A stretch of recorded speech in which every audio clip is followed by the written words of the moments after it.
What's up, y'all? It's John Master Lee. And Lulu. All right, Lulu. Now that you've embarked on your OnlyFans quest to unleash your inhibitions, I thought it would be actually really interesting to watch a video about Las Vegas showgirls. What life is like as a showgirl. That's right. That's a good idea. Yeah, because ultimately, if you're an OnlyFans, you are an entertainer. And I think the epitome of sexy entertainment is being a showgirl. And Vegas, where we live, really is the capital of sexy entertainment. Yes, that's what I love about here in Vegas. Well, except for these days where everything is Closed. shut down. So sexiness, no more. Mm-hmm. It's really concerning right now because these casinos where these big shows would happen, well, they pretty much stopped the shows. Like all of them, all the big acts from Cirque du Soleil, which is really the biggest one that people know about, to the burlesque shows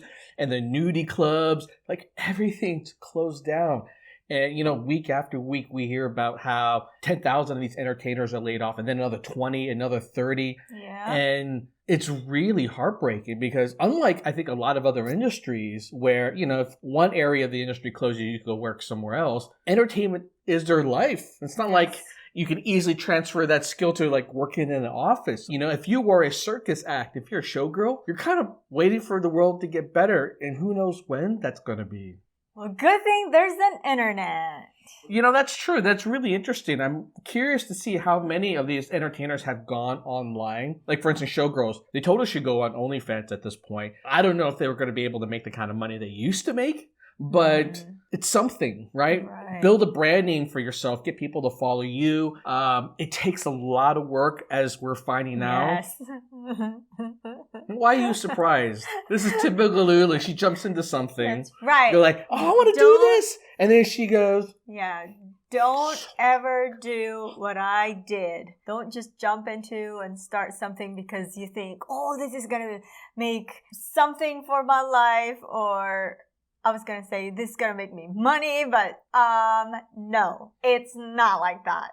Well, there is good money in it, but it is constant work and hustle. It is like doing a startup. That's what I equate it to. And I've talked about this being like an entrepreneurship type of endeavor. That's what it is. It's doing a startup, building a fan base, creating content every freaking day. It's a lot of freaking work. And at this point, even though I say, you know, I support you on it, I don't know how much longer I can last because at this point, I'm literally doing more and more helping you. Like, I'm not even creating my own content at this point. It's been like 2 weeks since I've even been able to make stuff that I want to work on just to get your thing off the ground. Well, let's check this out, y'all. And let's see what life is like as a showgirl. It's be interesting. Actually, I'm not all that sure what it's about. I like to see it. All right. And away we go. Welcome to Vegas. Hi, I'm Kelly. I'm a Las Vegas We've showgirl. seen that show. Yeah, we've seen that show for the very first time. She's pretty. Yes. Actually, I think they all are. Yeah, you could. Isn't that the minimum criteria? Pretty and So a typical day for talented. me would be I wake up around noon, pretty late because I work late. First thing I do is make coffee. I usually cook myself breakfast. Then I start checking emails. A lot of emails will be castings for various gigs. So my schedule's pretty clear today. I have 2 jobs tonight, but before then I have plenty of time to get in some ballet class and some stretching. I'm at 2 jobs? Brush it too. She goes perform at 2 different shows? Started out in legitimate ballet companies where we would train and rehearse all day. Most of the dancers here have that sort of background. They trained, not ballet, studied, got a BFA in dance from college and really trained before they moved here to be a professional dancer. All of the dancers in town have that in common. There you go.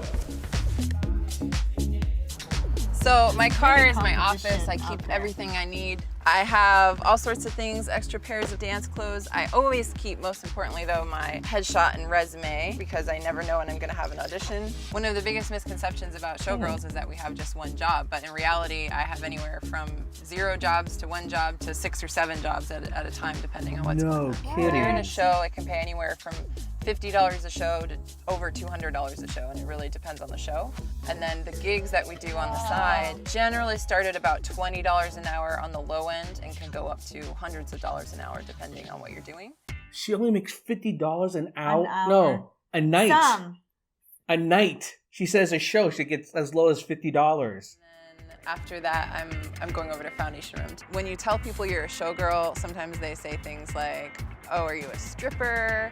Or they assume that we party all the time because we work on the strip, or that we go out every night after every show, and none of that is true whatsoever. Usually the type of guys that approach me are guys that are just here on vacation. They're here for a bachelor party or here to party in general. I usually blow them off. Get that a lot just walking through the casinos, and all of the girls here will tell you it's something we just deal with daily. So it's 8:30. Now it's time to go to my first job of the evening, which is fantasy. So I gotta head out now to make my call time, and it's the beginning of my evening. Wow, they make so little money. I thought it was big bucks. Right. I'm a little shocked actually at this point on how they get by. So I've got my hair and makeup all ready for the show. It's time to get my costume on. So the costume I'm going to put on right now is the opening costume for Beyonce's Run the World. It's like a military-inspired but yet bedazzled costume. It's really cute and girly and yet edgy and military. So I'm going to put this on right now. I like that. Ooh. Oh, I like that. That's cute. Who knows we've seen her, huh? Probably. Wait a minute, so does that mean she has to learn all the different performances? Yes. Depending on what? So I'm on to gig number God. 2, which is the foundation room at Mandalay Bay. And we're part of the nightlife here. As the dancers, we do go-go dancing / choreography, and we kind of add a lot to the atmosphere of the club. My nightly ritual here at the Mandalay Bay is I show up, and all of the dancers, we kind of congregate in a common area. We all work a lot of different gigs, and we like to just catch up with each other on what's going on, what we've been up to this week. After we catch up for a while, we start rehearsing all the numbers that we're going to do tonight, and then we get ready for the show. All right, ladies, it's go time. Let's do Foxy Lady. I love it. But it's definitely not easy job.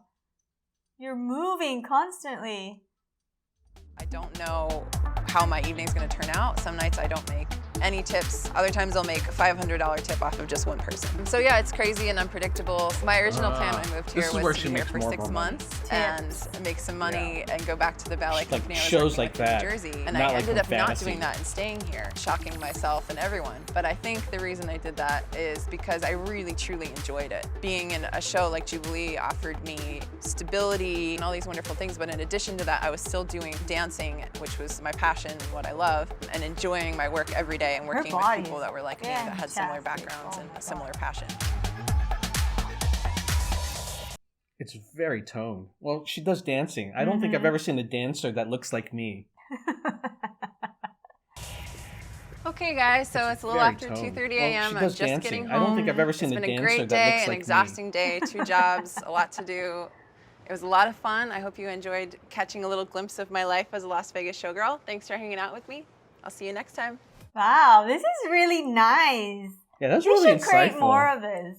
I wonder if there are people out there. In fact, if you all, follow these kind of dancers, I don't know if people do, but if there's someone that is a vlogger, I would love to check out their channel, like what their life is like, like beyond the glitz and glamour, because everyone thinks Vegas is all glitz and glamour all the time. They think we're going to the strip and partying every single day. They think that life is just nonstop, but it's only because, when people come and visit, it literally, boom, the minute you touch down the airport, it's gambling, and you go on the strip, it's dancers, it's drinking, it's sexy stuff, it's crazy over-the-top stuff that, you leave your inhibition, back at home. In fact, that's what they say, right? What happens in Vegas stays in Vegas. But the reality is the people that work these things, it's freaking work. It's a lot of work. Yeah. Wow. This is insane. Yeah. I'm honestly a little bit saddened by how little they're paid. They pay them, right? It's just, that's terrible pay. Right. I mean, you're talking about $20 an hour to a couple hundred. I'm willing to bet the couple hundred that she's talking about is because of tips. So if she's not working in one of these clubs where you can do private dances or people can come up to you and tip, there's no way you're making that kind of money. I think too, when you're just starting and you don't have that much experience, then it varies as well of how much they pay you. Maybe not. I mean, she didn't say that. I know this is so different, but I worked as promotional before, right? Promotional model. So it varies on the product that you're gonna do, you're going to be promoting. So if the good product, then they pay you really good, right? And I also had experience of just a little bit of modeling stuff, and they pay you $100, and I was just a couple minutes right there. So, yeah, but it's not steady work. That's the problem. Like what she's pointing out here is if she gets called, great. If she doesn't get called, she doesn't make money that night. And therein lies, I think, the problem with the situation like we're having right now is no one's going to call anybody at this point. That's like not steady. That would be to me one of the most stressful situations. Yeah. Yes. When Vegas is thriving, I'm willing to bet everyone makes money. There is a distinction between being a showgirl and someone who's a stripper, right? But I think ultimately the difference in pay is very vast. It's not unheard of here for strippers to make 6-digit figures regularly, like a lot of the girls do. But I think between that and then like what she does, she didn't say how much she totally makes, but I think you partly do it because of the passion for dancing. And you have a line. Like, in other words, going to a strip club, getting naked. It's not even so much getting naked because you really don't even make money getting naked at strip clubs. It is also the private dances where people will pay you $20 for a lap dance or they go to the champagne room. But, those are much more intimate. People touching you, you having to entertain guests in a way that even if you don't like them, that's definitely not the case for these kind of shows. So just very different. And we don't have anything wrong with, being a stripper or a showgirl, but you can tell the difference. The pay differences in many ways to me seems very unfair. I honestly think the entertainers here, especially given how much money these shows generate, it's insane how much money they generate. And I know because these ticket prices are insane. Are not cheap. Yeah. Yes. And crazy expensive. Can you imagine they have to learn the choreography, they have to practice, they have to be in class just to keep their body or their dancing. That's a lot. And can you imagine? Even worse, the age out. Yes, the age. Oh right? My God. Maybe you have a 10-year career. So as you say, well, you can advance in seniority. Well, you get too senior, guess what happens? No, you don't make more. They get you off. Oh my God. So